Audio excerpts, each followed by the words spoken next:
Bapak, Ibu, dan saudara-saudara yang dikasihi di dalam Kristus Yesus, mari kita tenangkan hati dan pikiran kita. Damai sejahtera Allah yang melampaui segala akal selalu memelihara hati dan pikiranmu di dalam Kristus Yesus. Mari kita berdoa. Bapa di dalam surga, kami bersyukur kepada-Mu atas kasih dan anugerah-Mu di dalam kehidupan kami. Sampai saat ini Tuhan, Engkau telah menolong kami, Engkau telah memberkati kami, dan itu semua hanyalah anugerah-Mu di dalam kehidupan kami. Hari ini Tuhan, kami mau merenungkan sebagian dari firman.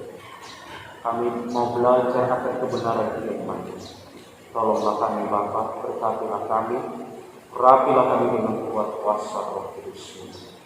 Inilah kami Bapa di surga, kami telah siap mendengarkan firman-Mu. Bersabdalah kepada kami. Di dalam nama Yesus kami telah berdoa. Amin. Saudara-saudara yang dikasihi di dalam Kristus Yesus, dan firman Tuhan yang menyapa kita pada Minggu tanggal 4 Oktober 2020 ini dikutip dari Perjanjian Lama, Kejadian pasal 2 ayat 18 sampai 25. Mari kita membuka Alkitab kita, Kejadian pasal 2 ayat 18 sampai 25. Beginilah teks firman Tuhan. Tuhan Allah berfirman, tidak baik kalau manusia itu seorang diri saja. Aku akan menjadikan penolong baginya yang sepadan dengan dia. Lalu Tuhan Allah membentuk dari tanah segala binatang hutan dan segala burung di udara. Dibawanya lah semuanya kepada manusia itu untuk melihat bagaimana ia menamainya. Dan seperti nama yang diberikan manusia itu kepada tiap-tiap makhluk yang hidup, demikian nanti nama makhluk itu.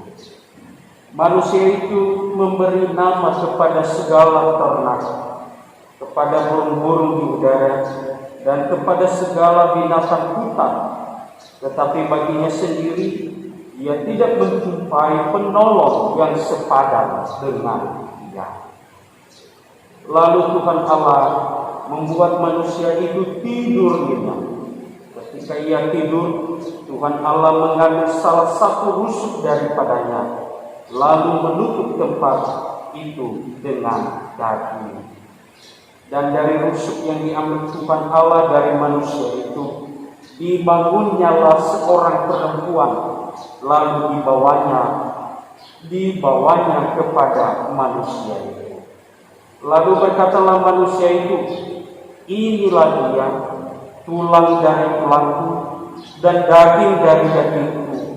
Ia akan dinamai perempuan, sebab ia diambil dari laki-laki.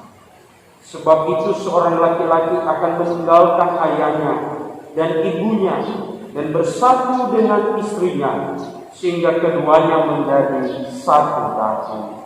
Mereka keduanya telanjang, manusia dan istrinya itu, tetapi mereka tidak merasa malu. Demikian pembacaan Alkitab. Bapak, Ibu, dan Saudara yang dikasihi di dalam Kristus Yesus, dimanapun kita berada, saya sapa kita semuanya. Shalom, Yahobu. Kita bersyukur saudara-saudara, hari ini kita bisa beribadah walaupun di rumah masing-masing, dan itu semua karena anugerah daripada Tuhan. Pada hari ini telah kita baca teks Alkitab yang menjadi renungan kita, dan teks firman Tuhan ini diberi tema yakni saudara setara di hadapan Allah. Sekali lagi tema yakni setara di hadapan Allah. Saya percaya Bapak, Ibu, dan saudara-saudara yang dikasihi di dalam Tuhan Yesus Kristus, kita pasti dan sangat senang kalau kita berbicara soal kesetaraan. Karena kenapa, saudara-saudara? Kesetaraan adalah kedudukannya sama, baik itu dalam bentuk kita kehidupan sehari-hari, pergaulan kita terhadap masyarakat, kita maunya yang namanya setara. Tapi terkadang Bapak, Ibu, dan Saudara yang dikasihi Tuhan, di dalam kehidupan sehari-hari maupun di dalam keluarga kekristenan, kadangkala ada ketidaksetaraan, baik sebagai anggota keluarga maupun juga saudara-saudara sebagai anggota masyarakat di mana kita berada. Tapi hari ini kita akan merenungkan dan berbicara kepada kita tentang kesetaraan di hadapan Allah. Mari kita pelajari, saudara-saudara, bagaimana kesetaraan di hadapan Allah itu sendiri. Dalam kitab Kejadian, saudara-saudara, kita mengenal ada dua kisah penciptaan manusia. Yang pertama dalam Kejadian pasal 1 ayat 26 sampai 28, dan yang kedua yakni Kejadian pasal 2 ayat 18 sampai 25. Pada Kejadian 1 ayat 26 sampai 28, di sana saudara-saudara diceritakan tentang manusia diciptakan segambar dan serupa dengan Allah, atau istilah lain yakni imago. Diciptakan menurut gambar dan rupa Allah, yakni manusia hidup seperti Allah yang hidup. Manusia memiliki pikiran, kemampuan, kehendak, emosi, dan intelektual yang berbeda dengan ciptaan Tuhan yang lain. Kalau kita lihat, saudara-saudara, yang paling menonjol perbedaan antara manusia dengan ciptaan yang lain adalah manusia itu sendiri memiliki moral. sehingga tahu mana yang baik, mana yang jahat. Manusia juga mempunyai kemampuan untuk bergaul dengan Allah. Semua ini menunjukkan bahwa manusia adalah ciptaan yang mulia, walaupun manusia diambil dari Bapa. Dari kisah penciptaan di pasal 1 ayat 26 sampai 28, kita belajar dari situ saudara bahwa seluruh umat atau manusia itu diciptakan segambar dan serupa dengan Allah. Terkadang saudara-saudara dalam kehidupan kita tidak menganggap sesama kita segambar dan serupa dengan Allah. Bisa kita buktikan saudara dalam kehidupan sekarang hari kita melihat ada orang yang merendahkan sesamanya manusia. Ada orang saudara-saudara yang menyepelekan saudaranya manusia, mengejek saudaranya yang lemah. Di sini jelas dia katakan bahwa kita adalah gambar dan rupa Allah. Ada banyak yang hidupnya mengandalkan kekayaannya, mengandalkan intelektualnya, mengandalkan kehebatannya, tetapi dia tidak sadar saudara-saudara bahwa dirinya itu sebenarnya diambil dari Tuhan. Dan sesamanya juga seperti demikian. Kita diajarkan hari ini agar kita juga menghargai satu dengan yang lain, karena sesama kita manusia adalah gambar dan rupa. Itu kisah penciptaan manusia dalam Kejadian pasal 1 ayat 26 sampai 28. Kemudian muncul lagi kisah saudara penciptaan dalam Kejadian 2, yakni teks firman Tuhan yang kita bicarakan pada hari ini. Di Kejadian 2 ayat 18 sampai 25. Mari kita lihat apa yang mau diungkap dalam kisah penciptaan manusia. Penulis dalam kisah penciptaan ini menegaskan bahwa ide memberi penolong yang sepadan buat Adam adalah inisiatif dari Allah. Sekali lagi, ide memberi penolong yang sepadan buat Adam adalah inisiatif dari Allah. Allah melihat saudara-saudara hasil ciptaannya dan mengatakan pada ayat 18, mari kita lihat, tidak baik kalau manusia itu seorang diri saja. Sehingga dari situ saudara-saudara, Allah menyediakan seorang penolong yang sepadan bagi Adam, supaya ketidakbaikan menjadi kebaikan. Dari sini kita diajarkan bahwa kita membutuhkan orang lain sebagai mitra dan untuk memuliakan nama Allah dan melaksanakan tanggung jawab yang diberikan. Saudara yang dikasihi di dalam Tuhan Yesus, kita membutuhkan yang namanya mitra. Kita membutuhkan orang lain, saudara. Terkadang kita dengar, saya tidak membutuhkanmu, saya tidak memerlukanmu. Ingat saudara, Tuhan sendiri tahu apa kebutuhan kita.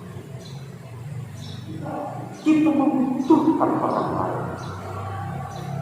Siapa di antara kita, Bapak Ibu dan Saudara, yang mau hidup sendirian? Coba kita lihat rentangan kehidupan kita sejak kita dari lahir sampai kita membutuhkan orang lain. Atau ada orang yang mendengarkan khotbah ini yang dalam pelayanan dia membutuhkan orang lain. ataupun ketika dia mau mati, dia mau mengubur dirinya sendiri. Jadi ada semua. Lahir pun kita membutuhkan orang lain. Dan kita mati pun, mati di COVID ini saudara, mati karena penyakit COVID-19, kita membutuhkan. Karena ada orang yang membawa kita terdiam. Dari sini kita tahu bahwa itu kita membutuhkan orang lain. Di sini dijelaskan saudara-saudara yang dikasihi di dalam Tuhan. Hawa diciptakan sebagai penolong. Penolong dalam arti ezer. Dibedakan dengan pembantu. Penolong bukan dalam arti sebagai pembantu rumah tangga atau apa.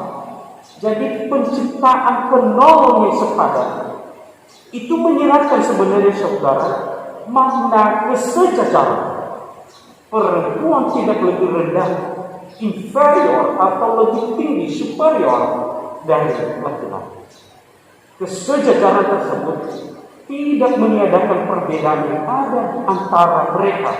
Jenis kelamin mereka tetap berbeda. Dalam relasi keduanya pun Adam ditentukan sebagai kepala. Saya dalam Kejadian pasal 3 ayat 20.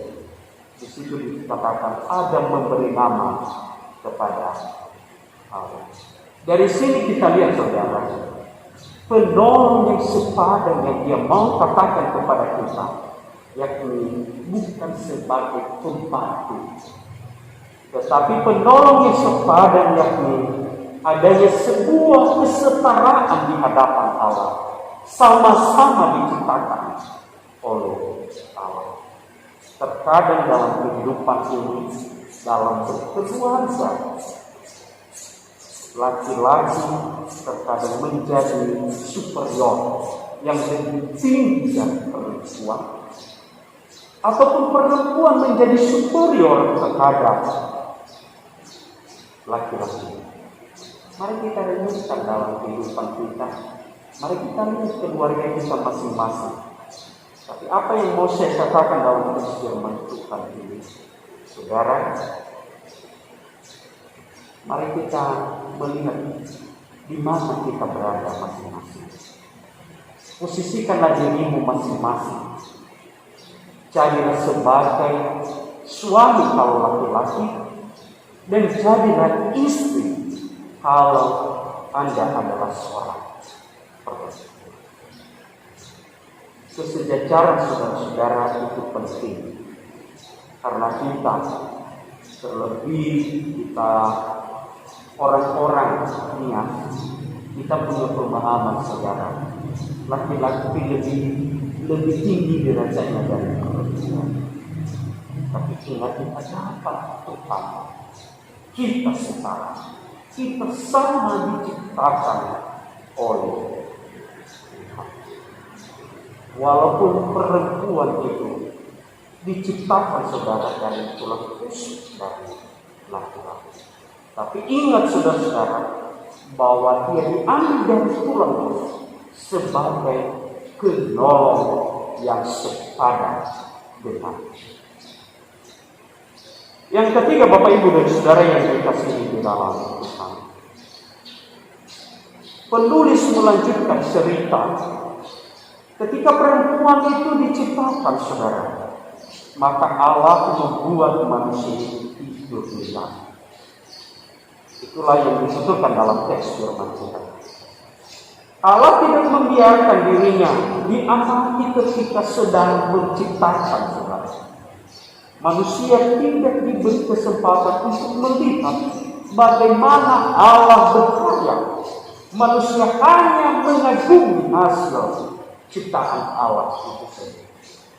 Kita belajar dari kisah ini bahwa di saat manusia tertidur pun Allah bekerja untuk memenuhi kebutuhan manusia.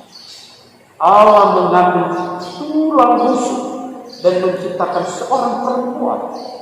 Ketika bangun, ada berkata, inilah tulang dari tulangku dan daging dari dagingku. Maka ia menamai perempuan dalam bahasa Ibrani is, dan laki-laki itu Isa, laki-laki dan perempuan, menunjuk pada saling melengkapi. Artinya perempuan yang dijadikan pasangan yang sepadan bukan dibuat dari luar tubuh manusia.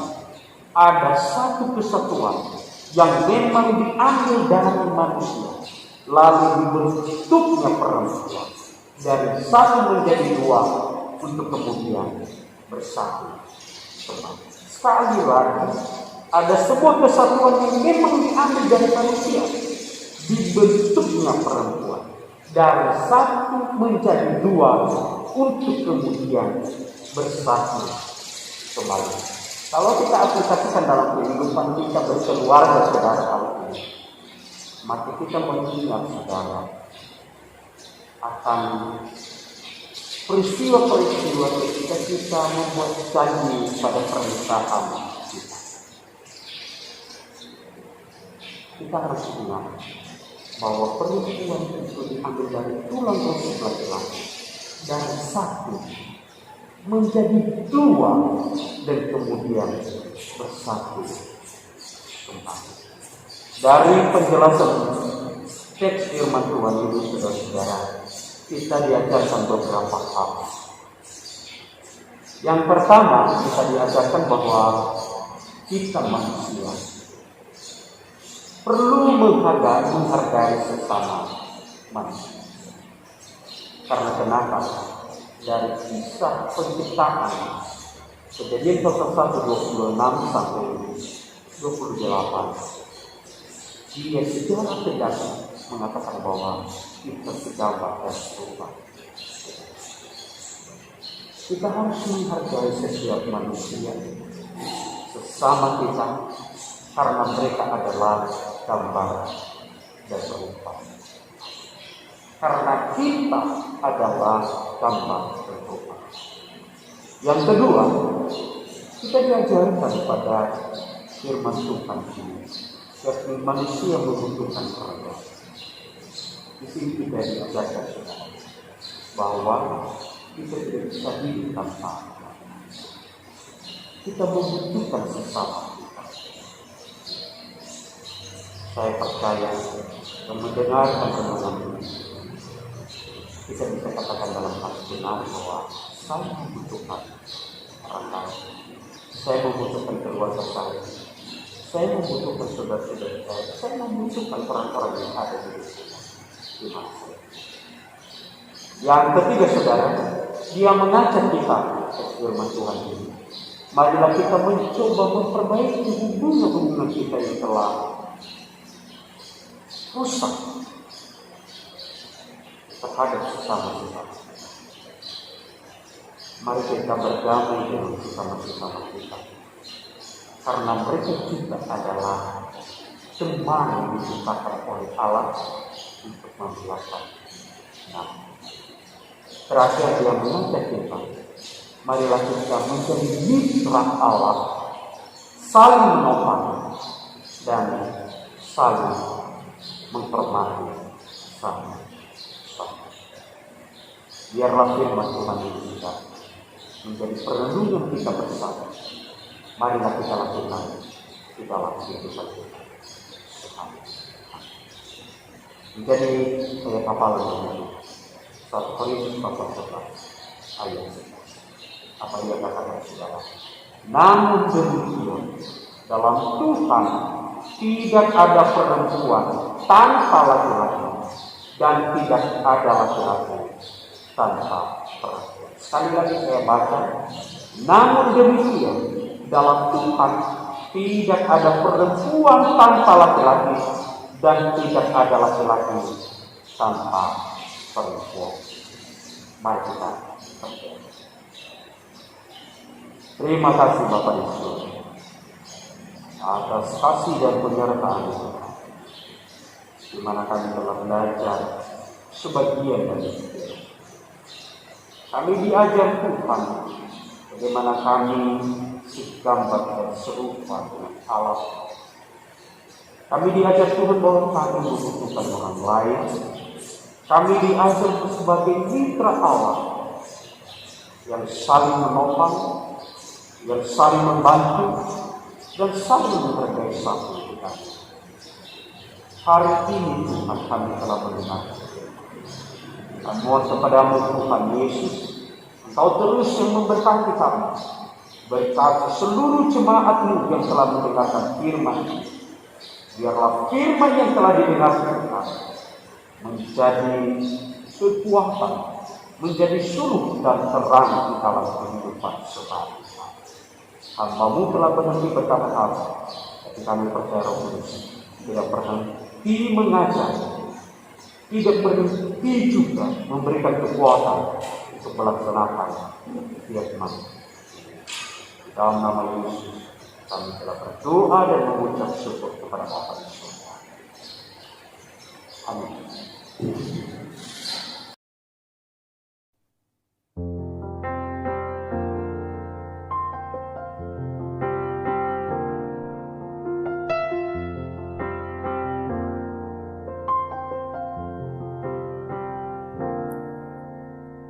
Firman-Mu pelita bagi kakiku, terang bagi jalanku.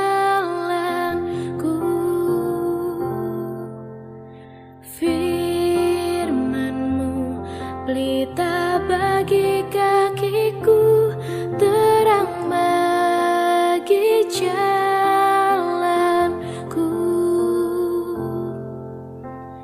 Waktu ku bimbang dan hilang jalanku, tetaplah Kau di sisiku. Dan takkan ku takut asal Kau di dekatku beserta.